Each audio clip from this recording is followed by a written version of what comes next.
In this tutorial, we will destroy text with Forge Dynamics.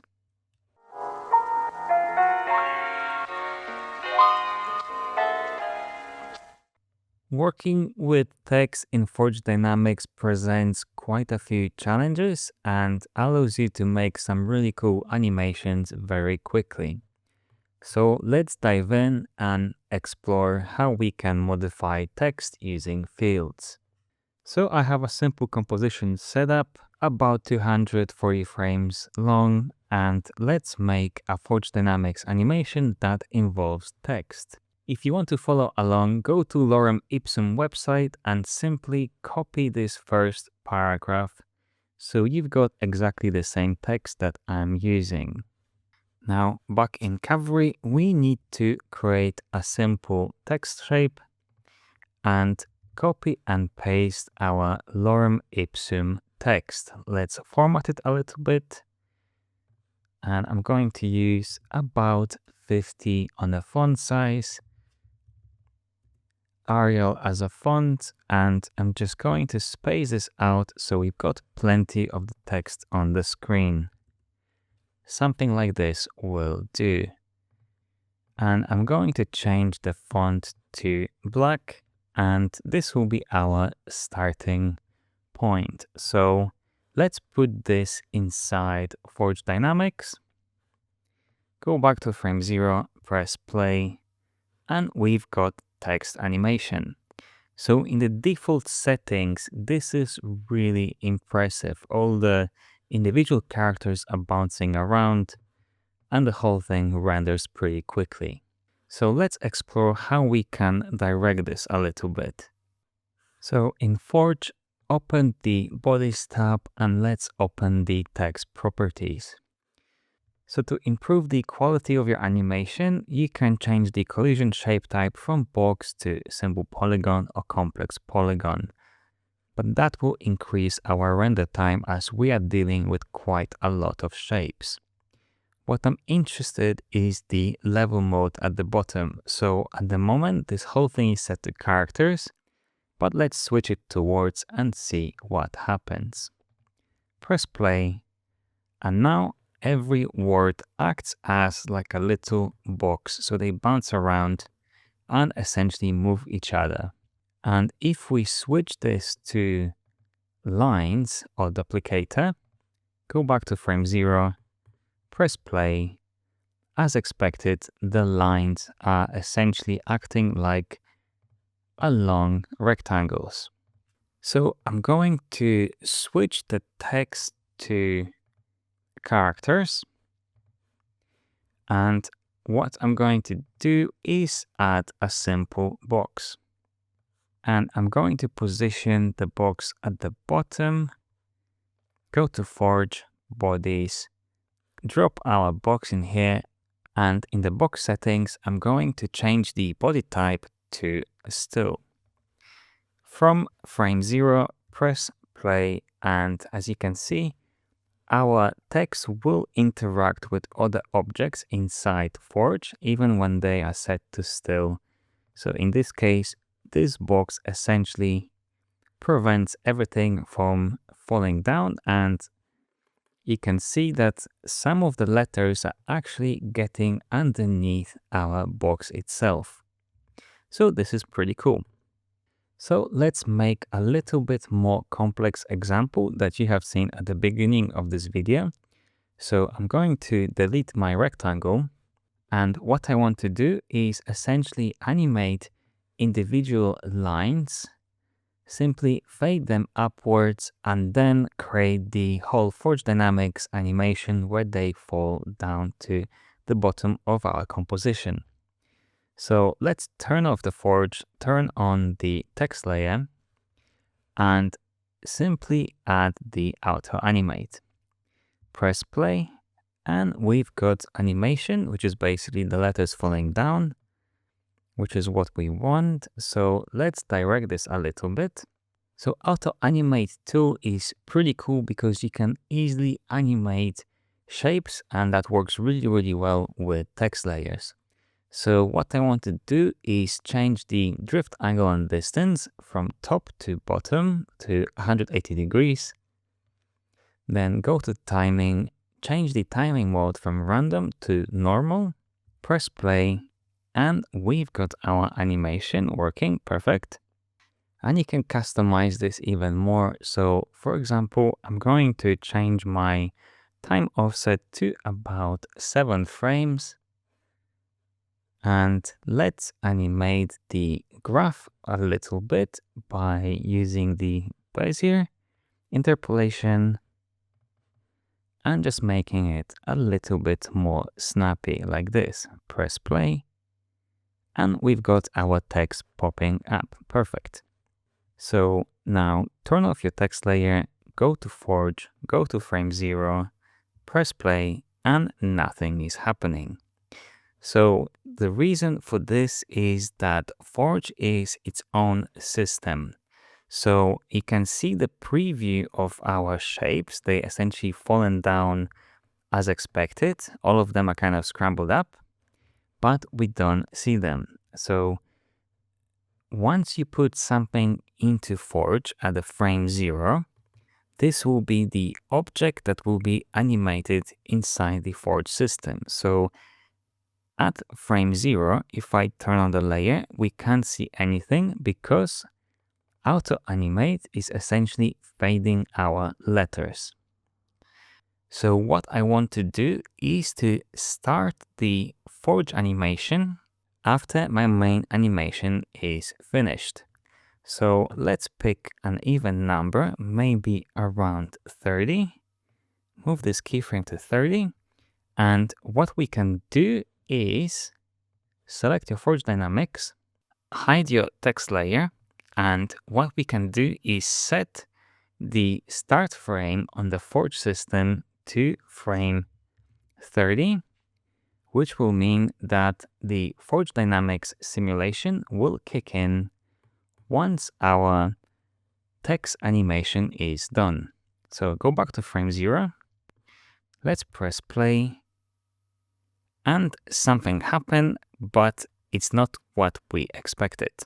So the simulation itself took place because we can see this whole a mess of letters at the bottom, but we don't see the beginning of the simulation.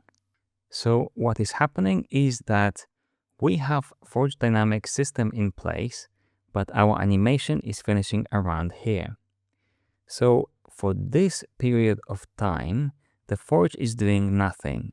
So the best way to fix this is to essentially trim our Forge Dynamics system and have our shape visible. And then when you have your text layer selected, you can press Option and back bracket to trim it. And now when you press play, we see the animation and then it falls down. So essentially we have two systems in place. We have our initial text animation done by the auto animate, and then Forge Dynamics kicks in once this is finished. Inside Cavalry, we can create a very responsive system which will allow us to easily start the simulation at specific frame, and we can link this specific frame to the end of a certain layer. And the way to do this is by adding a marker on a timeline. So on Mac, the shortcut is Command Shift and 8. And what you want to do is essentially position this marker at the point where you want to trim your animation. So let's say my text animation ends at around frame 30, and I want to see this text for like about extra 5 frames. So I'm going to go to frame 35, move my marker over, select text, and then Option and back bracket, trim it to that frame. So when I press play, we've got our animation. It settles in for a little while and then it cuts. So next, you need to hover over this marker. Once you see this little dot appearing, you can grab the connection and you can drop this connection on the end of your text layer. So once this connection is established, you can move the marker and the trimming of the text layer will follow. Then what I want to do is pin my Forge Dynamics layer here, hover over this marker and plug it into the start frame. So if you look at this number over here, when I move my marker, you can see that our start frame simulation updates. So next, let's grab the beginning of the Forge Sim layer and move it to the point where you want to cut the whole simulation. So in this case, I want to align both layers to be just after this marker. Essentially, the text will cut and then the Forge Dynamics will start. Finally, grab the marker link and drop it onto the Forge Dynamics layer itself at the beginning of it, where you can see this little highlight appearing. So if you did everything correctly, you can move this marker around, the start frame will update, and at the same time, the start and end layer points will update automatically. So this allows me to essentially change the keyframes easily, reposition the start and end point, and then have both layers on, press play, we've got our animation, and everything drops. So we built quite a complex system, which is really easy to update, and it's responsive. So position it at around frame 40. So let's make one more example. I'm going to duplicate this composition, and this time I'm going to call it Crash, open it up, and to be able to tell the difference, what I'm going to do is simply change the text color a bit. So now we have a red text falling down. So you can tell the difference between two different examples. So we are in the Crash composition, and what I want to do is to have a shape crashing into our text layer. So once the text settles in, I want this ball to come in crashing and then pushing all the shapes out of the way. All the letters should start flying around. So create a simple shape. I'm going to use ellipse, call it ball, and I'm going to increase the size to about 200 on the radius. So I'm going to go to frame 0, turn everything off for now, and position your ball where you want it to end. Make 2 keyframes on position X and Y. Move them to maybe about 20 frames. Go back to frame 0. And then simply move this thing out of the way. When you press play, we've got our ball coming in down and stopping in the middle of the composition. So now let's turn on the text layer, turn on the Forge Dynamics, open the Forge Dynamics layer, go to Bodies, and then add the ball to the simulation. So now the ball is hidden. So let's move the beginning of the animation of the ball itself to frame 40. So the keyframes are more or less aligned. So we have our text animation and the ball comes crashing down. To make this more interesting, what I want to do is animate my text and let it stay in the middle of the composition, and then I want the ball crashing into it. So go to Forge Dynamics layer, go to the Bodies tab, and what I want to do is open the text layer properties, scroll down, and then find Starts Asleep option and turn it on. This option will allow our text layers to essentially start asleep, and then they will react to another object hitting those letters. So let's see how this will look in practice. Press play. And as you can see, once the animation kicks in, that's when the letters start moving. Now let's make this more interesting, and what I want to do is essentially remove our ball from the view but keep this crashing animation in place. So what we can do is open the ball layer and we can turn off the fill. So we don't have any fill, we don't have any stroke. Go back to frame 0, press play. And it looks like we have some sort of invisible force pushing our letters around. Now I'm going to play the rest of the simulation. So we have the ball crashing. And as you might have noticed, there's a small detail of essentially letters bouncing off from invisible objects. What I want to achieve is to have the ball crashing into our text and then completely disappearing from the simulation itself.